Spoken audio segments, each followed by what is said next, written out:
Yeah. My kid is not motivated. They have no goal in life. They're just there. Okay. But the reality is that ADHD is a lifespan condition. As I mentioned, I was diagnosed when I was 50. Honestly, early intervention is better because research shows that the later one takes to intervene when there is ADHD present, the other coexisting conditions come up more.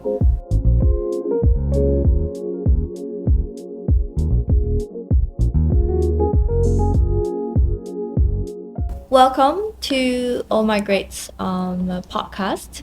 And today we have our two lovely guests. One is Moonlake from Singapore, and then Erica from the States.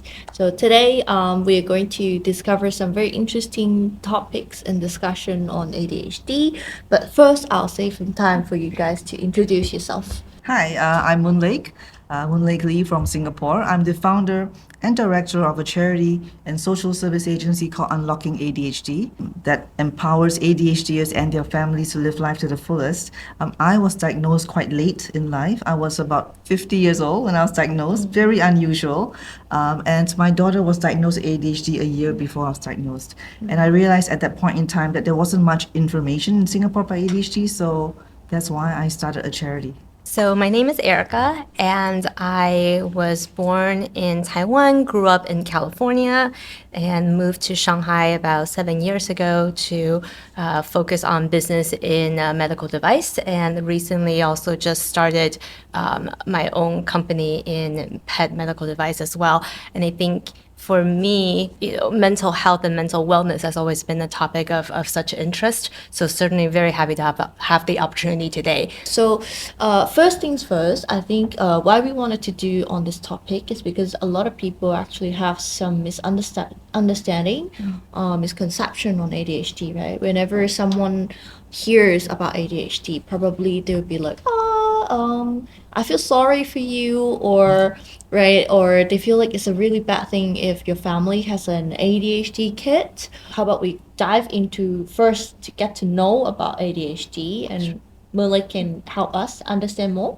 So I guess in terms of the misconceptions that people commonly have about ADHD, the first one is only children have it. Yeah. Okay, and we always think about small boys bouncing off walls, hyperactive. But the reality is that ADHD is a lifespan condition. As I mentioned, I was diagnosed when I was 50. My uncle in the US, by the way, in California, was diagnosed at age 80. Oh, wow. Oh. Yeah. We don't really grow out of it, but we might learn ways to cope as we get older and the brain gets a bit more mature. But it doesn't mean that it goes out of our system. So that's one misconception. It's not just children that have it. It's a lot of grown-ups that have it and older adults too. The second misconception is that people with ADHD are lazy or stupid, Oh, yeah. right? And we hear that said a lot. But it's not actually laziness. It's a lot of lack of support for and lack of skills. So people actually are trying extra hard to try to even keep up with everyone else. So at least for my own community, I know, and myself included, we actually work a lot harder than everyone else just to try to keep up. Yeah. So it's not a laziness issue. And in terms of stupidity, we may not do as well in exams, especially sometimes, but again, it's not because of lack of IQ, it's lack of support. And we know that it's something called twice exceptional. That means those who have a certain giftedness, whether it's IQ, sports, creativity, and really can perform at a very high level. And some examples of people that are quite well known with ADHD could be people like Bill Gates. Okay, definitely not someone dumb in that sense, right? We have Nobel Prize winners as well with ADHD, and lots of doctors, lawyers, dentists, engineers, and so on. So it's not a matter of IQ. It's just a matter of the different way the brain works and also the different support that one gets. So I think I'm just, I want to kind of pull back a little bit and then go back to understanding overall ADHD, right? Can you tell us, what does it stand for? When did it start? And maybe also your own journey through it as well. Pretty good question. Back to basics, right? Yes. ADHD, right? It's actually a short for a longer word, and it's called Attention Deficit Hyperactivity Disorder. But we always say it's a misnomer. That means wrong name. Because it's not a deficit of attention or lack of attention. It's a dysregulation of attention. Right. Okay? So, and it's not exactly a disorder or a disease as a lot of people think about it, but it's a different way that the brain is wired, a different chemical balance. Yes. So I think it's really not a wrong way of thinking, but a different way of thinking that actually has a lot of strengths in and of itself. And I think that's why I wanted to start, talking about it through that, because I think the name in itself, when people just hear it, there is that immediate, judgment or that immediate misconception of what it means. Right. But there is so much that actually goes behind it. So for people to Absolutely. understand it better, just the way that you were describing, kind of helps already bring another layer into the topic itself. Yeah, similarly, like in China, I think the Mandarin translation of ADHD is 多动症, which emphasizes the hyperactivity part. Yes. But it doesn't talk about the inattentive side of ADHD. Yes. Right? So then the assumption is that if someone is not hyperactive outside, they don't have ADHD. So therefore, a lot of people could be missed that have the more inattentive symptoms. Right. And in a similar way in Singapore, you always hear parents saying, "Oh, my child doesn't have ADHD because they actually can focus on computer games the whole day.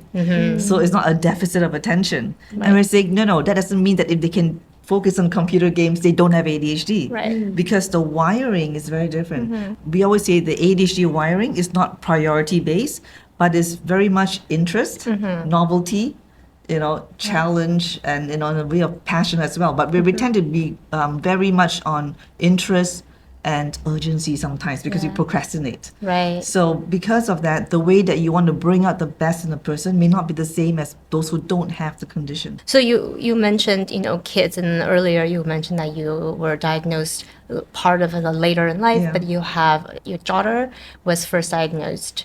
Can you tell us a little bit about, maybe how old she is, why go through the diagnosis to begin with? Yeah, so my daughter was diagnosed when she was 15.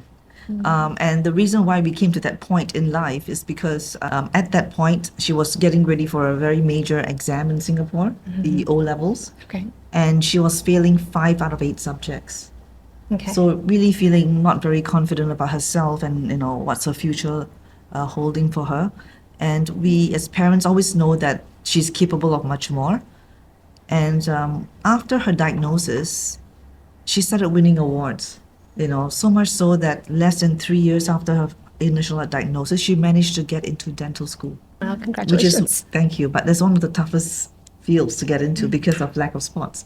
But the reality is, though, with ADHD, we always say it's never pure ADHD.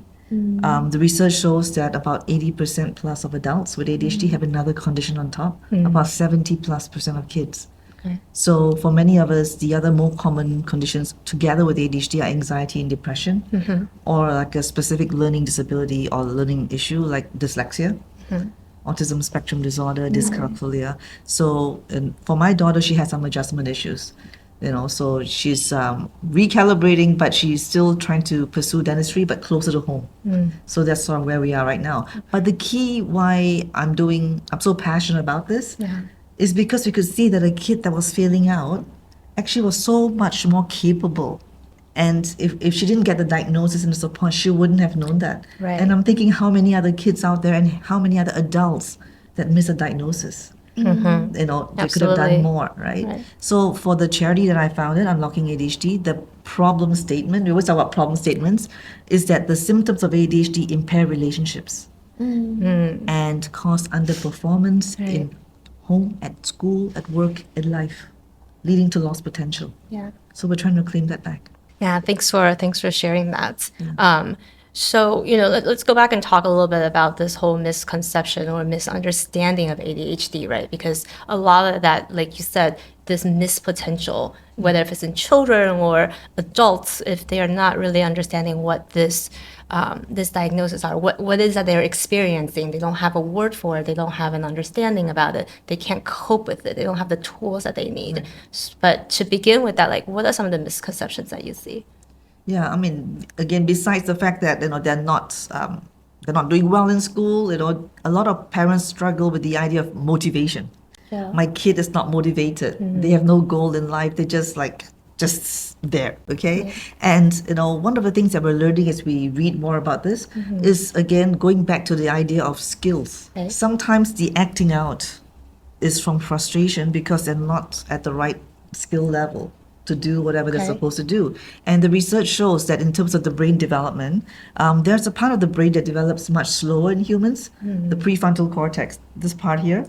Yeah. And that usually is fully developed about mid-20s, okay, late 20s. And research does show that this part of the brain, the prefrontal cortex, controls something called the executive function, or EF, which is basically helping us get things done. Planning, prioritizing, time, a sense of time, managing our emotions, starting, finishing tasks. And you can imagine these would impact school and work tremendously, right? So the research shows that for those with ADHD, the development of the prefrontal cortex is about 30% behind. It's nothing to do with IQ, but it's to do with development. So in human years, it could be about 3 to 8 years gap. So think about it, like in Singapore, and I'm sure it's in many parts of the world, there's like a major exam at a certain point in time. For us, it's 12 years old. So if all the 12-year-old kids are doing this major national exam, a kid with ADHD potentially at best could be 9 years old developmentally, not IQ. But we're expecting them to perform at the level of a 12-year-old. So help me unpack that a little bit, right? When you say 9-year-old versus 12-year-old, it's not a IQ developmental aspect of it, but a lot more is the skill set. So can you distill down a little bit more what that means? Yeah, so I gave some examples just now about planning, about having a sense of time management. So many of the kids over time might pick up certain things just by seeing other people do it. They know how to plan the day, how to break things down. But for those with ADHD, besides the lack of self-awareness, we are a little bit behind in certain skills like that. So it needs to be a lot of intentionality, the scaffolding, like helping them to break things down, segmentize, that sort of reward system as well. Because we also lower in a chemical called dopamine, which is a feel-good motivational thing. And I mentioned earlier that we're very much interest-based, not priority-based. So boring is almost like a literal pain for ADHDers. Whereas others that don't have the condition, they could almost like force themselves or psych themselves to do it. So that's where the struggles come. When it's a very unmotivating, uninteresting kind of thing, which in the school system, pretty much globally, you don't have much choice at a certain level, right? That's the younger true. years. Yeah, that's true. Right? It's only when you get older you could sort of specialize or choose what you're good at. And so that's where the struggles come as well sometimes. Got it. I see. So I have a question. Like, is it true that it can be you get ADHD out of genetics? That's a very interesting question. There's always a debate about that, like how much is nurture, how much is nature. The research shows that there's a very strong genetic component. Some say as high as 70% or above. So the chances are that if a child has ADHD, you want to look further up the family tree to see whether one or two parents has it, and so on. So like in my situation, I was diagnosed a year after my daughter. And in our community in Singapore, many of the parents with ADHD were diagnosed after the children. So then the question begs, right? Perhaps, when a child is diagnosed, should there be certain questions or support given to the parents? Because if the parent is unaware that they might have it, and there's issues about consistency in parenting, how can they consistently support the child? So we always talk about the analogy of the airplane safety video. You put the oxygen mask on yourself before the child. So to me, similar to this situation. I think that kind of really peels back of not just understanding or diagnosis, but the support that you would then also need. I wouldn't say would you say normal life? But that also includes an appreciation then. Let's say as a woman with ADHD, right? Many of us could be mothers, for example, right? I have to self-manage some of the issues that I'm having, challenges with, but I also have to take care, usually with the main caregiver of a child with ADHD. So think about the double or even triple whammy. And with women, there's hormonal issues too, Yes, right? From the menstruation, the pregnancy, postpartum, to like perimenopausal, menopausal, which is a lot of talk about nowadays, right? So there's going to be a lot of different things that traditionally it's been seen more like a male kind of condition. Again, we know that at a younger age, boys are diagnosed 3 to 4 times more than girls, right? And so on. So are the diagnostic criteria capturing, this? What about all the different approaches should there be maybe a different way of looking at things as well? Yeah, absolutely. I think when I was trying to understand the topic of ADHD a little bit, I did a little bit of research. And one of the things, just what you've brought up, is that, diagnoses in women tend to be missed quite often, right? Because a lot of these studies that we were doing were male focused. Yeah. Exactly. Again, going back to the example that you were giving. So kind of bringing more awareness. And I'm sure a lot of people that are listening, the focus is really a lot, at least at this moment, is on children, right? But we forget that half of the parent is a mom. So, how do you manage that? How do you give support? How do you give tools to that? It's also very important. And yet the challenge is that women, a lot of them tend to have the more inattentive type of presentation or even a combination. But because of that, it may not be obviously external, the symptoms. Okay. Right, which is even a higher chance to be missed compared to, let's say, especially small boys. If they're hyperactive, they disrupt the classroom. They get flagged by teacher, Okay. right? Which Yeah. explains the higher diagnosis rate too. Right. Whereas girls would be more internalized, so they wouldn't be disruptive, but they may be themselves struggling quietly. And girls tend to be a little bit more culturally compliant. Guai, as they say, right, in Yeah. Cantonese. So because of that, the diagnosis usually happens at a stage where the scaffolding or the structures that they built for themselves fall. And that we saw a lot of that during COVID. So if you look around at the data worldwide, Yeah. a spike in adults and particularly women getting diagnosed with ADHD. You give us some of the examples that we can relate to, whether if it's, examples like you mentioned in kids between boys and girls. What about adults? Yeah, for adults, again, it's interesting because many of us, there is some data that says about 80% of adults with ADHD don't know they have ADHD. If you don't know you have a condition, how can you get help for it? Which is one of the things that I'm doing right now, the outreach to adults, particularly the corporates. Number one, there's a lot of unawareness, but even if people were aware, there's a lot of misconception that we talked about earlier about ADHD. And in some societies, stigma still exists. And ADHD is sort of the interesting thing that fits in different categories and neither as well. But mental health might be one of those that is a bit of a contentious area. Sure. And nobody likes to say, hey, I've got a mental health issue. Right? And also fear about discrimination in the workplace or the impact on career. Right. Which is why there's also some issues about people coming forward. So I know this can tend to be slightly leaning towards a little bit of a heavier topic. So, not that this is a fun diagnosis in some ways, but I know there's something that's very particular, very special also about ADHD. It's not just this, inability to focus or inattentiveness. They tend to be on the very creative side, right? Yes. The interest can be very focused, so you can actually learn a lot of things in a very short period of time. I'm glad you asked that. Can you give us a little bit more examples of those? Yes, so I always like to quote a very established psychiatrist in this area, Dr. Edward Hallowell, who himself has ADHD. And Ned Hallowell describes the wiring of ADHD as a Ferrari engine with bicycle brakes. So if you think about it, the fact that it's a Ferrari engine means there's horsepower is there. But the brakes are not Ferrari brakes. There are bicycle brakes. Right. Which means there's a little bit of a mismatch. Just a little. A little bit, okay? Just a tad, okay? And so he said that his job was to help strengthen the brakes so that they get stronger. So like if you think of a Formula One circuit, and Singapore has like a night race, right?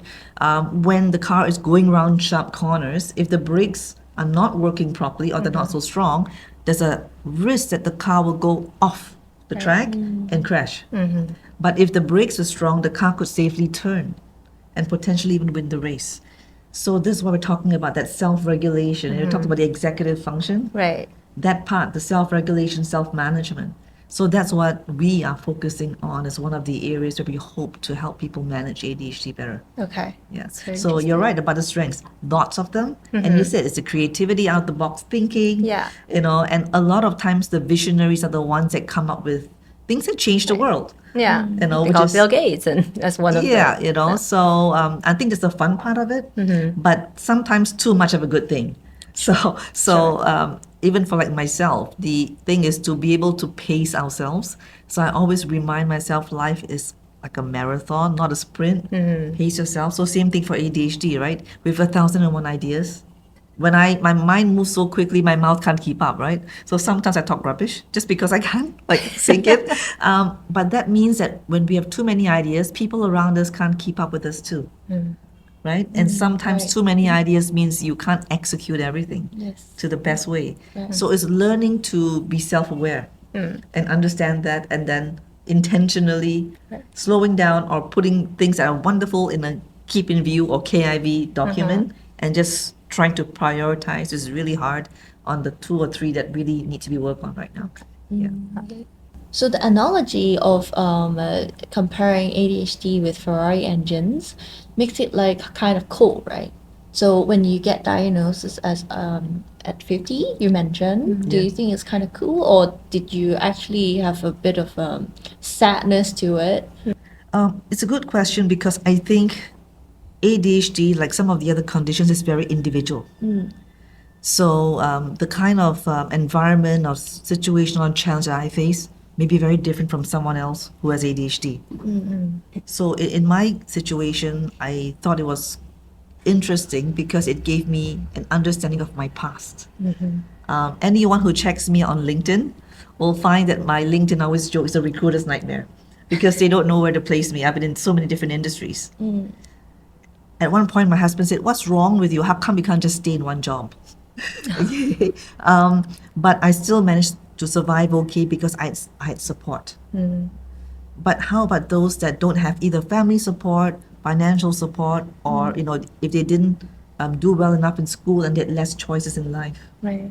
when they have the ADHD diagnosis? And then there's a stage of anger, like how come no one told me earlier? And I have to say that when I was interacting with many professionals in this field, one of them whom I spoke with recently, she felt this tremendous sense of guilt because she's been doing this and helping people with the condition for the last couple of decades. But her own adult daughter was recently diagnosed. And there was such a sense of burden that not able to tell, right, from someone who's so loved in one's family. Right. So that shows you as well the complexity of the diagnosis. Yeah. Yeah. Yeah, definitely. I think, earlier we were just kind of chit-chatting. We were talking about how now, like, in social media and this hashtag, this awareness, quote unquote, of ADHD has kind of been increasing dramatically. Like we were talking about some of the numbers and the data that you were referring to. And the point of discussion was that the concept of ADHD has gotten, just like many other different type of topics right now, right? Whether if it's AI, whether if it's mental health, depression, etc. People made it very, very flat. But the diagnosis or the disease itself, there's so many different elements and layers. I hear people now hashtag or joke, I can't finish watching a movie. I must have ADHD. Or I forgot my key. I can't concentrate. Oh, I must have ADHD. Don't we all have ADHD? Don't we all have a little bit of ADHD in us? Yeah. Right? Yeah. And so Exactly. in some senses it trivializes some of the challenges. But on the other hand, maybe this shows a little bit more acceptance. So one of the researchers actually did some look into this. And what is the difference? Do we all really have ADHD kind of thing, right? And the research showed that some of the executive function difficulties, like the procrastination, the lack of planning, organization and so on, that affects pretty much everyone across the board, but the extent of how it impacts on one's life, the severity is different. So for adults with ADHD, it could be anywhere from 80 plus to high 90% being affected.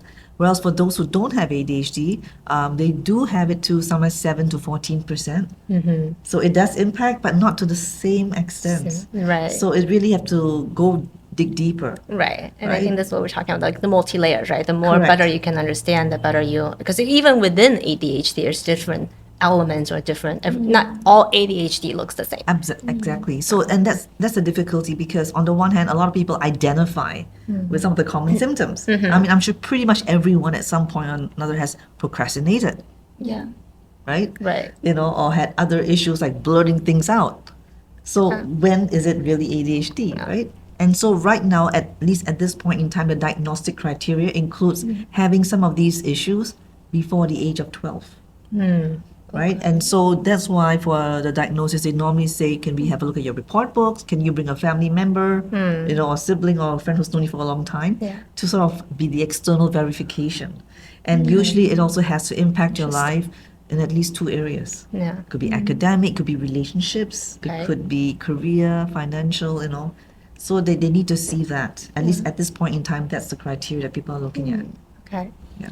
So is it true that you can alter the diagnosed results by like how you alter MBTI results? Like, oh, I want to be this, I think I'm this. Because it's like, I'm not sure about the diagnosis process. So this is a question. Because somebody actually, when we were researching, somebody actually asked me, so if you have this kind of behavior and you tell the psychiatrist that I have this certain behavior, then it means that you have ADHD, which means I can say I have or I have not. So is it possible to like manipulate the results? I've heard that before, and I think for some people, they're actually reluctant to go for a diagnosis because they overthink it, and then they worry like, what if I actually wasn't answering what was true, that I just thought was true? But I don't think it leads to any good kind of solution by overthinking it. Yeah. I think if people did the test as honestly as they could, and if it found out that they do have some symptoms, whether they in the end officially got diagnosed or not, knowing some of the strategies that work for those who have the condition would still be helpful. Can we just kind of touch back, because I think we talked about symptoms and different elements of it. So at least help us, as I'm here learning about this, what are some of the better well-known symptoms? What are some of the symptoms that's maybe a little bit as unpopular, if you will? Okay, so the more typical ones, people will say predominantly hyperactive impulsive. So usually external again, it always feels like there's a little bit of a motor inside you driving you forward. Think of like the bullet train. Okay. Okay, so having difficulty holding oneself back, constantly interrupting people, and jumping into things that maybe one might not have thought, if one thought through properly, may not have done. So that impulsivity side, and just having difficulty staying in one place, having to fidget, move, shake the legs, whatever. As I'm about to start fidgeting right now myself. Okay, so that's one aspect. The other one that I talked about earlier was the predominantly inattentive. So for that is more internal. So a lot of racing thoughts in the head, and sometimes because of all those thoughts, it distracts one from focusing or absorbing what's going on around them in the current moment. So that's why there's a lot of issues about lack of attention to detail or missing things, feeling constantly overwhelmed, but also being easily distracted, right? Okay. So, but more people have a combination of both. Right. So those are the more common kind of symptoms. The less known or the more controversial, but from a clinical point of view, many clinicians observed, number one, emotional dysregulation. Yeah, so what that means is we feel more. So our highs are higher than others and our lows are lower than others. Intensity of emotion. Okay. So that also might lead to things like being a little bit more perceived as sensitive to criticism or perceived criticism. There's a word that's coined called rejection sensitive dysphoria, RSD, where people sometimes overreact to constructive feedback. Okay, or it might be a very, very supposedly harmless thing, like my husband will say to me, so when are you going to cook for me? But because I don't cook and I get stressed out over cooking, to me it's like, oh my, you're attacking me. So I take it like a couple of steps higher, right? Okay. Then let's say if you heard that same question. Right. That's something about emotional dysregulation. The other thing as well that is quite common for many with ADHD is the executive dysfunction. We talked about executive function, Right. getting things done. So many people struggle. So it's really the point of performance. Okay. That means it's not knowing, what to do, but it's doing what you know. Okay. So that's a very clear distinction, right? I don't follow instruction versus I just don't really know what to do. Yeah, it's not a knowing issue, it's a doing what you know issue. Okay. Right? The third thing is a lot of people with ADHD actually struggle with sleep issues. We are in a very much hyper-connected world. right? We're on devices all the time, Right. and COVID disrupted everyone's schedule, especially who work from home. We're chronically online. Right. So that, you asked me earlier about nature and nurture, right? Yes. So sometimes the environment can also make things worse. Sure. Right, but sleep issues, because many with ADHD, because of the racing mind, find it hard to settle. And people like myself, it's not so much when I get to sleep, I really sleep, but it's because I'm doing so much work and we always overdo things until we actually burn ourselves out many times. And the ADHD burnout is more severe than the so-called regular burnout. Yeah. Right? We overdo stuff. Right. Right? And that's why I don't sleep as much as I should, and I'm still working on it. So those are the things that people don't often know about. Again, the emotional dysregulation, the executive function struggles, Yeah. and the sleep issues. Well, back to the diagnosis, because I actually relate to a lot of symptoms, but I'm not diagnosed as ADHD.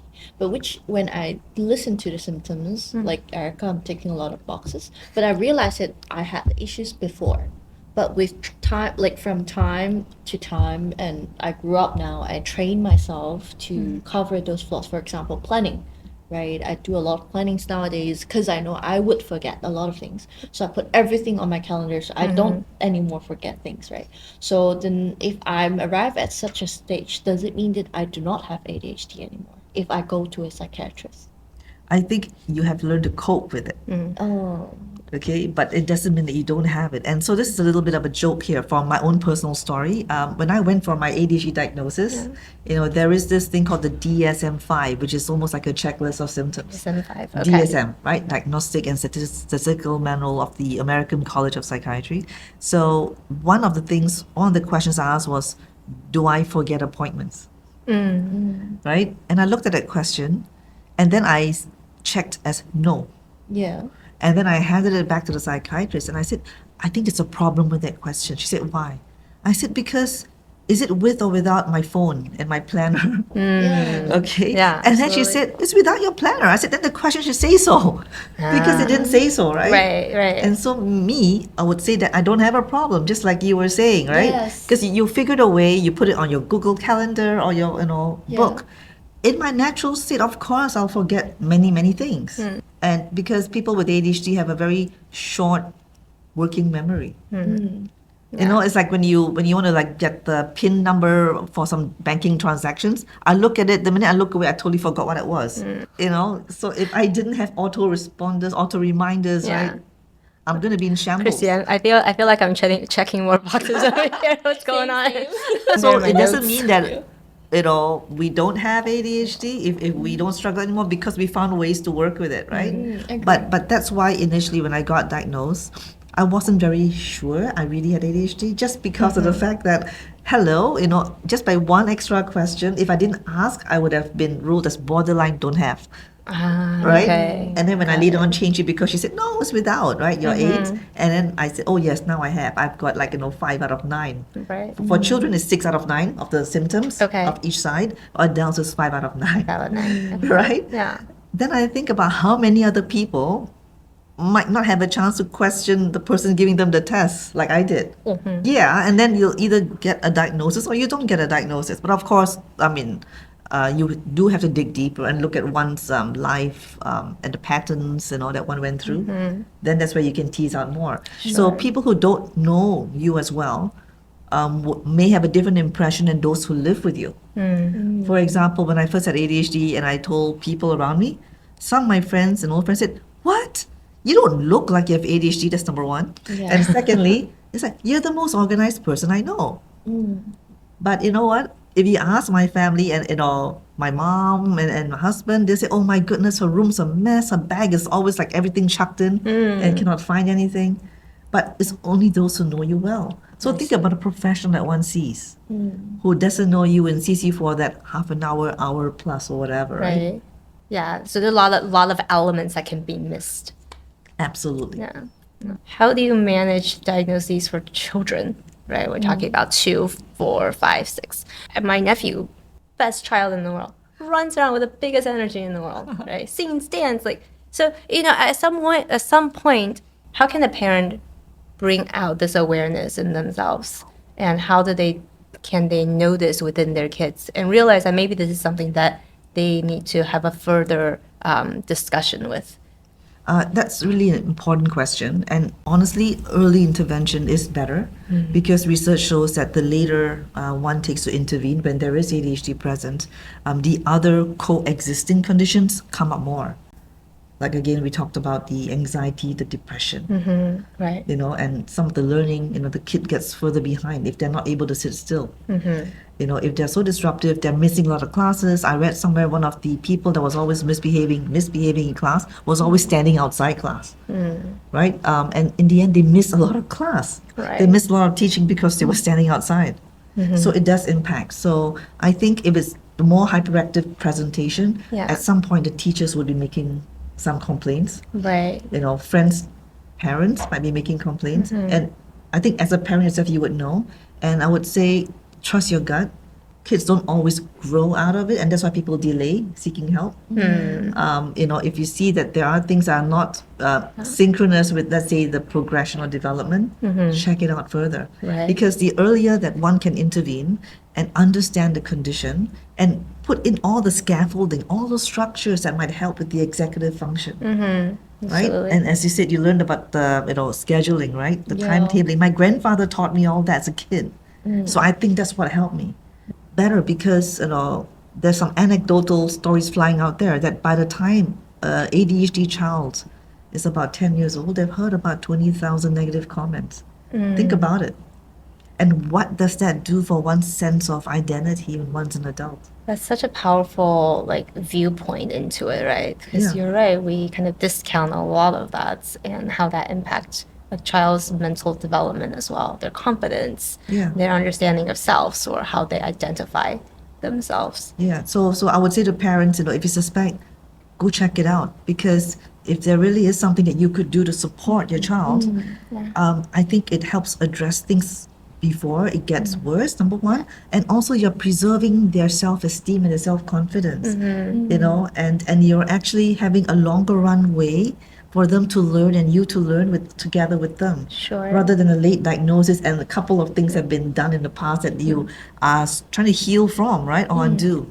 When we start talking, that it's a lot easier to see, a boy, kid. What about girls? Such a wonderful question again. You're amazing, Erica. I have a friend in the US. Her name is Cynthia Hammer, and she's an amazing lady. She's, I think, 70s or 80s right now.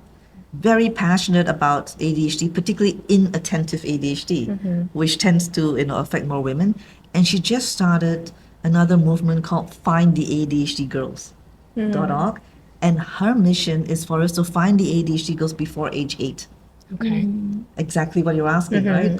And so she goes around advocating for what are the signs to look for so you can have an earlier intervention for Okay. these girls. So what other signs? Again, it's the fact that they are sometimes a bit excluded from the others. They're lost in their own dream world, Okay. right? They are missing things. There's a Dreamers. little bit of an emotionality there. Okay. So as a parent, now that you helped your daughter understand and better to reframe it, to frame her ongoing tools and skill sets, what would be your advice for the parents out there that may either suspect their kids have ADHD or that have just recently learned that their children has the ADHD diagnosis? I think number one really is to learn more about it. Because if you don't learn more about it, you don't understand it and you don't know how to support. Okay, and also the more you learn about it, the more you understand that it's not all bad. There are a lot of strengths. And the other second thing besides learning about it is actually find out what your child's strengths are because that is the way to move forward. We talked about earlier the interest-based wiring. So for people with ADHD, if they're interested in something, it consumes their mind so much, it's something called hyperfocus. They just zoom in on it. Yes. They want to find out everything about it. I mean, you've heard about kids who are into airplanes or dinosaurs and all that kind of stuff, right? So then they become almost like mini experts in that particular area of interest. And don't you think that actually gives them opportunities to show strengths, Absolutely. right? Absolutely. And then you can reinforce that and amplify that. And that's how people feel that they are worth something, right? Because we're always dealing with the issue of value, right? How much do we value ourselves? When everyone tells us that we're doing the wrong things, we get corrected, scolded, so we're not good enough. Yeah, We definitely. need to counteract that. So a strength-based perspective, and I think we don't talk about that enough. I think in the parenting circle, it is all too common, and it's a reality that there's a lot of challenges. Because again, there are many things that come along with ADHD that sometimes may be even more challenging. And many times we're just looking for people to empathize and sort of, yes, I'm here, I'm in this journey with you, and that's great. But we focus a little bit too much on the challenges sometimes until that's Yes. all we think about, and the future looks very bleak. Right. But how I'm trying to reframe it in our organization is to approach parenting with a reality check, but very practical too, and saying, what are your child's areas of strength? Right. You know, are there things about them that you absolutely love? And can we also talk about that? And can you make sure your child knows that? Yeah. Because when we look at things from a reframing, Right. we are a little bit more positive in how we see things. And instead of looking at all the challenges and all the problems, see it as these are areas for improvement. You know, so what kind of tools can you do? Are there any tools, skill sets, books, support groups for parents to help them better support the fact that they have a kid with ADHD? Yeah, so like in Singapore, for our own Unlocking ADHD community, we have a private Facebook support group, about 3,008 so far. We have a Discord server for the youth. And we do organize like monthly meetups or, you know, from time to time workshops to help parents understand, first of all, the wiring better. Like I wish, really, when I look back at my life, I wish I understood that there was a little bit of a developmental delay in terms of the brain. You know, that immaturity, that youngness, so that when I looked at my kid, like my kid, for example, is 21 years old now, or this year she'll be 22. And I'm thinking she probably is at best 18, right? The time that she went to university, she was 18. So she might have been 15. Yeah. Then the way I think about her, my expectations would be very different, Yeah. right? Then if I could look at her that way, even when she was younger, the way I responded to mistakes or like so-called misbehavior would be very different. Sure. You know, and sometimes when I do my sharing at parents, we try to differentiate the concept of I can't versus I won't. That is a very powerful one, I have to say. This Yeah. such a subtle difference, but it means the whole world of Absolutely. changes. So if we are seeing it as I won't, and most times we jump to that conclusion, then it's the perception is that it's an act of will. The child is being defiant, misbehaving, right? And just trying to frustrate me, basically. And we won't respond in a very calm way. Right. We want to like make them sort of bend to our will. Yeah. But if we look at it and we understand is I can't, that means I don't know how. I need help. Right. How can we go alongside and support? You're going to be a lot more patient. Yeah. Yeah, it's a definitely. very good tips, I would say. So that's what we're trying to do because we know that, you know, when Unlocking ADHD first started about 3 years ago in Singapore, we did a crazy thing. We actually did a community survey. You know, it was ground up. And in 1 month, we got about 600 respondents. Wow. I mean, it's not like super scientific, but we wanted to have an idea what the ground was feeling. Okay. And in the results of that 600 people surveyed, half were parents and half were adults. 79% indicated that there were negative impact on family relationships. Not surprising, right? Parent-child power struggles. Sure. Right? And we also know from data that between married couples or long-term partners, there's a lot of conflict. So higher chance of separation or divorce. So what kind of a stable environment are we creating for families there? And then secondly, in our research, our survey showed that almost 70% of the children had trouble going to the next level in school. Right? And I just share with you my experience with my daughter. Yeah. And then the third thing that we found was that 40% of the adults had trouble staying in a job. Those are very, very important statistics. Yeah, so what can we do, right? Correct. And for us, the way going forward is we like to look at not just helping people understand about ADHD, it goes beyond intellectual, right? What are the practical strategies? So this is psychoeducation, right? Yeah. But beyond that, how can we help people to come to a point where they can own the condition? and move forward. Yeah. So for us, again, it's not just a clinical thing, and we are very evidence-based, but we are looking at the community approach to managing ADHD.